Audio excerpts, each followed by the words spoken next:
Everybody good? Yep. All right, Scott, huge event here, Bellator 297. You got 2 title fights, 3 champions competing on the card.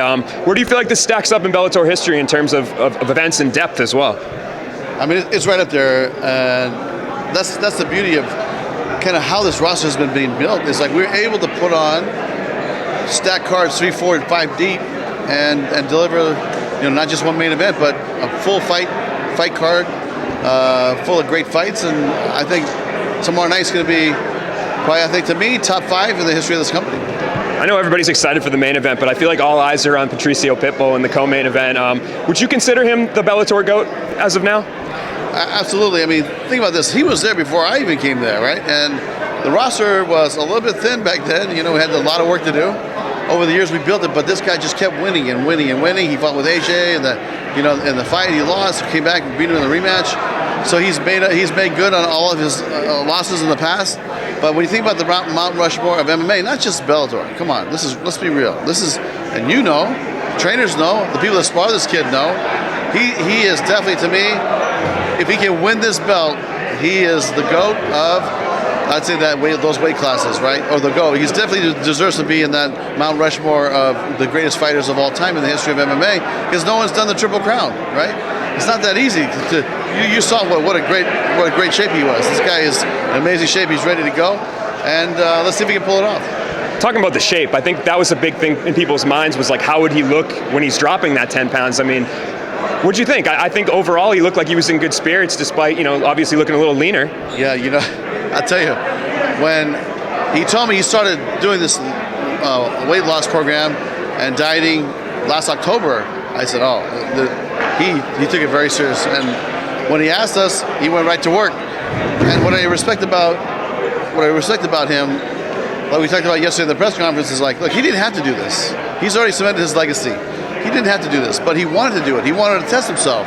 So he has a big test, another title fight, another weight class, and if he can do it, you know what? It's going to be it'll be a moment in time in the history of the sport. If he manages to pull this off, and I know he's got a tough test in front of him, Sergio Pettis, would you prefer that he holds both belts at the same time? Like, I think because when he was at lightweight, right, it became difficult sometimes to have a champion and, the same guy hold 2 belts. So what's kind of the plan here? Do you think it will be a one and done, or are you hoping he manages both? I think that, we'll have a conversation with him and see what he wants to do, because it's a tough challenge to do back and forth. But, listen, we will have a conversation and see, what he's thinking. But to me, it's difficult because it's challenging to do the back and forth weight classes.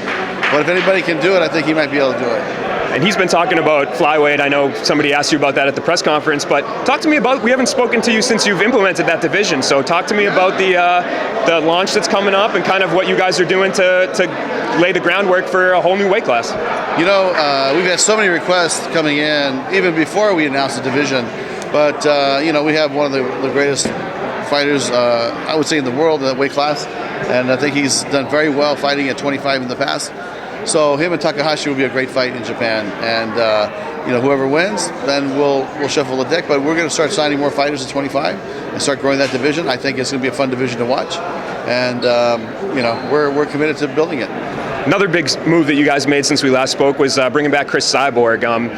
Were you happy to finally get that one done after some months? Everybody's asking what's her next move, what's she going to do?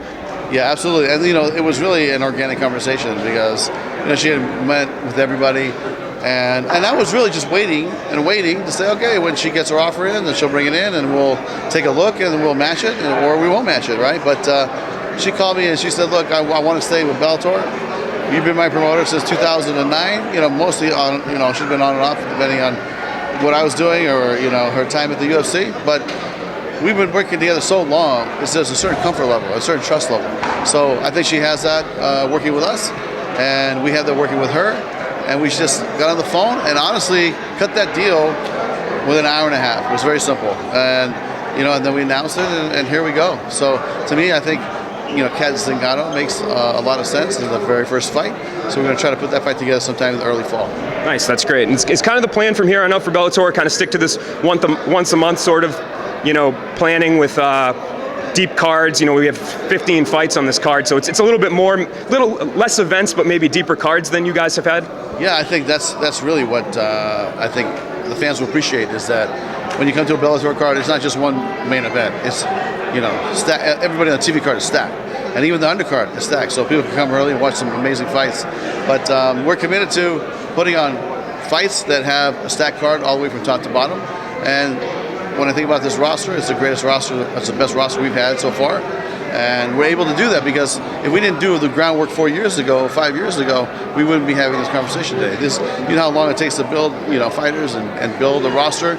And we made a commitment a long time ago, and now it's paying dividends. And talk to me about the state of Bellator right now. Are you pretty happy with that sort of a plan? And I guess there's been a lot of talks too about a sale. Yeah. Any truth to that sort of those reports? Yeah, listen. We've been out there, and Bellator has been looking to take a partner, and that's really Viacom's been handling that. So we'll see where that nets out. Really, it's we'll probably have some clarity in the next 60 to 90 days. Any truth about the PFL rumors? They're definitely in the conversation. So there's a couple conversations going on right now with Viacom and a couple companies, and PFL is definitely one of them. Great, thanks. I just want to go off that PFL comment. If that were to be the sale, do you think you would act as one promotion, or would it still be two promotions? How do you think that would work out? I'd rather not speculate. You know what I mean? So let's just wait to see what happens. It could go a lot of different ways. And you also spoke about Patricio being the GOAT, not just for Bellator, but in MMA. What sort of qualities do you see in him that maybe some of the other fighters that have been in the conversation don't have, outside of just the amount of belts? I'll tell you, this is something that he said to me yesterday at the press conference. He said, they asked Sergio, he said, what do you what do you have regrets on? He goes, I feel like I missed out on $1 million tournament, right? Which he did, which was injuries and those things happen in the sport. And Pitbull leaned over to me and said, he's thinking about money, and I'm thinking about kicking his ass. That's what he said to me, because he's just focused on this guy. And when this guy's focused, it's a very committed individual. And to think about the amount of time he's cut weight and got to this point, he looks great. Looks like he's ready to fight. And can he handle the weight? He feels faster than he's ever felt before. But he's never fought this weight, so Sergio is amazing champion, so we'll see what happens. And you mentioned Cyborg and Kat. I know she's going on Twitter every day saying, day whatever, 1,000, whatever, that she hasn't signed the contract. Is it Kat that's holding up the deal, or is it timing? What's the hold up getting that made? You know what? I'd rather not just get into the details of that, but we will be talking to her real soon and trying to get that fight together. I would say sometime as early as early October, maybe mid-October. So we have big plans for that fight coming up real soon. And I know you teased, and one last one. I know you teased that you couldn't really tell us much about Bellator 300, but I'm wondering, can you give us a little bit? How many title fights do you expect on there? Maybe a city? Any little bit you can give us to make us excited for it? I would say this: everything that you think about with Bellator 300, just put it in threes. All right. There you go. I have one last question. Yes. Bouncing off the one with the women's division, going off on UFC no longer doing a certain division, would that give you a better platform to go ahead and bring more women into your promotion to bring 145 in? Yeah, I mean, it's like I haven't even heard what they're doing, what they're not doing, so I'm not sure. But, we're committed to the 45, we're committed to the 25, and we're starting to look into the 15-pound weight class. So, we're going to start seeing, the talent level out there, what's available.